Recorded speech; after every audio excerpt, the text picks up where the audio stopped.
everyone, welcome to the QuesterMage and welcome back to another No Man's Sky video for the Nintendo Switch. In today's video, can you believe it, another patch has hit No Man's Sky for the Nintendo Switch. So today we're gonna go through the patch notes for version 4.4.5. So please sit back, relax, click like, subscribe, and hopefully enjoy. Here we go. I really didn't expect this patch to come out so quickly after the other platforms, so let's see what has been patched and specifically for the Nintendo Switch. And like you saw in the thumbnail, this patch is a big Switch update. So without further ado, let's get into these patch notes. So starting off, like I said, it's 4.45, 4.4.5 on the Nintendo Switch, and unfortunately when you go to No Man's Sky's website, like I said in the last patch video, patches 4.41 to 4.43 are still missing off the website. They don't say Nintendo Switch, which is a bit of a shame, so I don't know if we're getting those on Switch or not, but let's get into the 4.45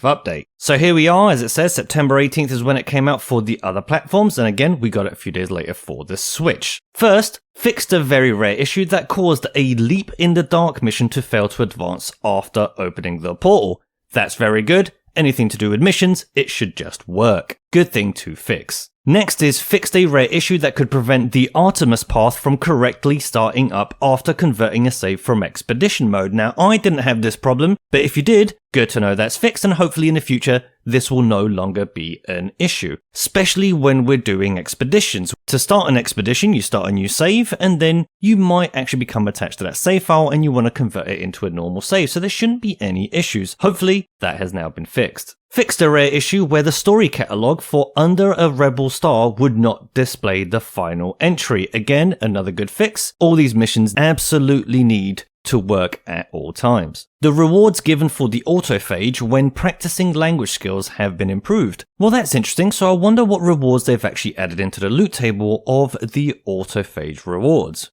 Fixed an issue that caused some autophage text to fail to display correctly in the story catalog. Well, that's good. Expanded the list of completed objectives shown in the mission log. Now this one's a little bit interesting to me. I never actually found this to be an issue. If you did, please let me know in the comments below. I don't even know what the maximum number of completed objectives could be shown in the mission log, so that's very interesting. If they've expanded it, then maybe there was a need for it, so good going, thumbs up. Fixed an issue that could cause some missions to direct players to the station core while in an abandoned system, where no space station core is present. Well, that's a good thing to have been fixed. I bet that caused a few issues. Fixed an issue in They Who Returned Where after resetting the mission, oh, here we go again with those weird sentences. Fixed an issue in They Who Returned Where after resetting the mission, the autophage at the initial harmonic camp could give the wrong dialogue. Blocking mission progress, players already affected by the issue may need to reset the mission again in order to proceed. So it seems like the They Who Returned Where mission had an issue when you restarted it, and that has now been fixed. Hopefully, if you were having that issue, that has now been fixed for you. Fixed an issue that could cause missions to send players to crash sites that do not have a ship.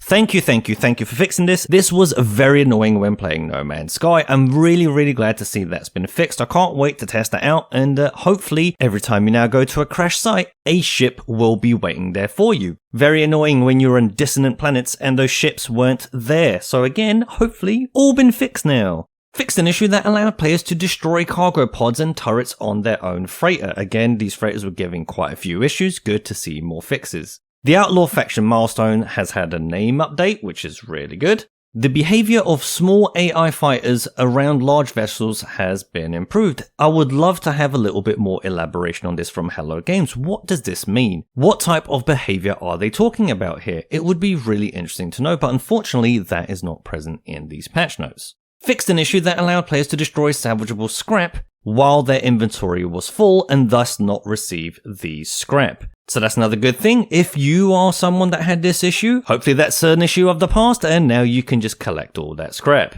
Fixed a rare issue that could cause players to slowly run out of oxygen despite being on a planet's surface. Once again we're seeing that there are issues with just players running around planets and the oxygen depleting itself. Good to see these things have been fixed, but weird to see something very similar in the last patch was fixed and now here it is again. Slight differences, but interesting nonetheless. I wonder what's causing that issue.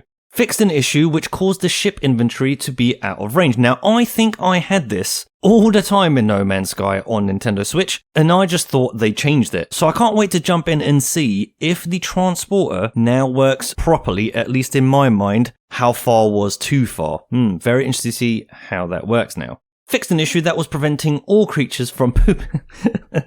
Now that's something I didn't think I was going to read today. Fixed an issue which caused incorrect multi-tools to be available at Sentinel Pillars. Good. Fixed an issue that could cause player capes to behave erratically while placing base parts. Never had that issue. If you did, hopefully that's now no longer a thing. Fixed a rare issue that could allow players to fall through the floor upon loading. Now I had this a few times on landing. Weirdly, people are also having it on loading. So hopefully we'll no longer be falling through floors in No Man's Sky. Fixed an issue that caused players to fall through the floor while using a very specific freighter base part. So it does seem like No Man's Sky had a few issues falling through floors. Now hopefully the floors are all stable and we'll no longer be falling through them. Fixed an issue that could cause all players in the system to lose standing, oh dear, when another player destroyed freighters. I bet that was a bit annoying. We don't have multiplayer on No Man's Sky on Switch, so not a problem for us, but if you were affected by this, that's now been fixed. If this or any other bullet point in this patch notes have been fixed, let me know in the comments. It will be really interesting to know if you were having those issues before, that they have now been fixed. Always good, positive things to talk about. Fixed an issue that prevented usage of the gyro options page on the Switch. Oh, here we are again with those weird sentences. Use commas. We need commas in these sentences. Fixed an issue that prevented usage of the gyro options page on the Switch under specific circumstances. Never had that, not once, but glad to see that that has now been fixed. Fixed an issue that caused the wrong icons to be used for the Returner's Drape and Wanderer's Cloak. Added new Dreadnought Warp effect. Always good to have new effects added to the game. Now here we are on the last bit of these patch notes that we'll be going through, and I can't wait to get to the Nintendo Switch ones. Introduced a performance optimization for instance rendering. Good. Anything to do with performance? We want all of those things to be updated. Introduced a slight optimization to light rendering. Fixed a rendering issue that could cause a brief visual glitch. Again, generic, but good things to be fixed. Fixed an issue that could cause visual glitches in some particle effects. I wonder if those Gravitino balls now display properly in game. Introduced an optimization to sky and star rendering. I thought the sky and star rendering was actually already pretty good, so a good thing to see they're optimizing it. Improved the visual quality of star rendering. I was just mentioning how good it looked. They made it look better. Good. Here we are. FSR2 visuals on Nintendo Switch have been further refined and improved. If you watch any of my videos about FSR2 and the graphical improvements on Nintendo Switch, I was already very happy with the improvements we had. And now Hello Games have further refined and improved them. That is super. Super. Really like that. Thank you very much for doing that. Introduced a number of rendering optimizations for Nintendo Switch. We need all of those optimizations. That's great. Introduced a number of texture optimizations and improvements for Nintendo Switch. We're just seeing Hello Games again and again, showing that they care about the Nintendo Switch version, which was one of my worries early on, and now those have been completely gone. They have continued to just update this game, make it a better experience, and it is great. I love this game on Switch. Introduced a significant memory optimization for Switch. Another thing that I mentioned consistently, and I have mentioned to me consistently, are memory optimizations for Switch are imperative. We really need as many of these as possible. The more memory optimization we have, the better the game will run. So 2 massive thumbs up to Hello Games for fixing all this stuff and for implementing more and more memory optimization, especially when they have the word significant in the same sentence. So these are the last few bits of these patch notes that are relevant to the Switch. Fixed a crash related to procedural texture generation. That's awesome. Fixed a memory-related crash that could occur when returning to the mode or save select screen during a storm. Interesting to see that was an issue for some, but no more. Fixed a number of crashes related to memory management. Again, like I was saying earlier, memory management, memory optimizations. We need all of these for all versions. This is great. Thank you very much for adding that. And that is the last bullet point we will go through today in these patch notes for the Nintendo Switch. But overall, once again, I do want to mention, similarly to what I was mentioning just now, Hello Games needs to be praised for the consistent support they are giving to all platforms, not just Nintendo Switch. However, as I focus on Nintendo Switch predominantly on this channel, I do have to mention that supporting Nintendo's handheld so much and so frequently has been a very welcome and positive effort put forward by Hello Games. And me, as someone that enjoys playing this game, I am very grateful for all these updates and all they're trying to do to fix the game again on all platforms. At the beginning of No Man's Sky on the Nintendo Switch, there are several things that people had issues with. There was no gyro, the game looked a little bit muddy, we had no multiplayer, no settlements. There were quite a few crashes, and that was an issue for so many people. Not saying these issues don't still happen, but having a company that obviously listens to their fan base when they tell them that there are issues and systematically goes through these issues, I will say sometimes they're not in a timely manner that they fix them, and neither do they communicate these things, I think, all the time well, but it's still something to be applauded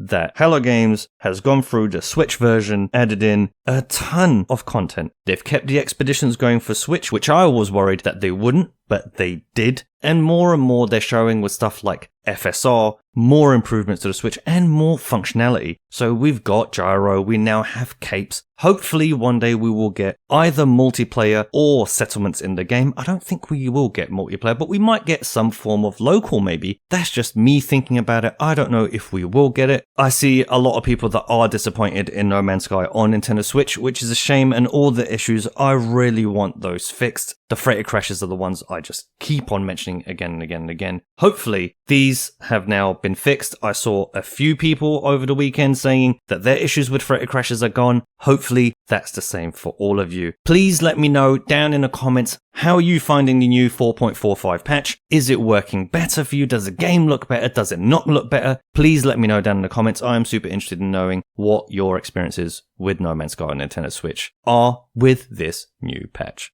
But that's going to do it for today's episode. Thank you very much again for watching. If you like what I do here, please click that like button down below. It really helps out the channel a lot. And if you want to see more, please click that subscribe button, as that is the only way this channel can grow. Now, I hope you liked this video, and I hope to see you in the next one. And until then, thanks again.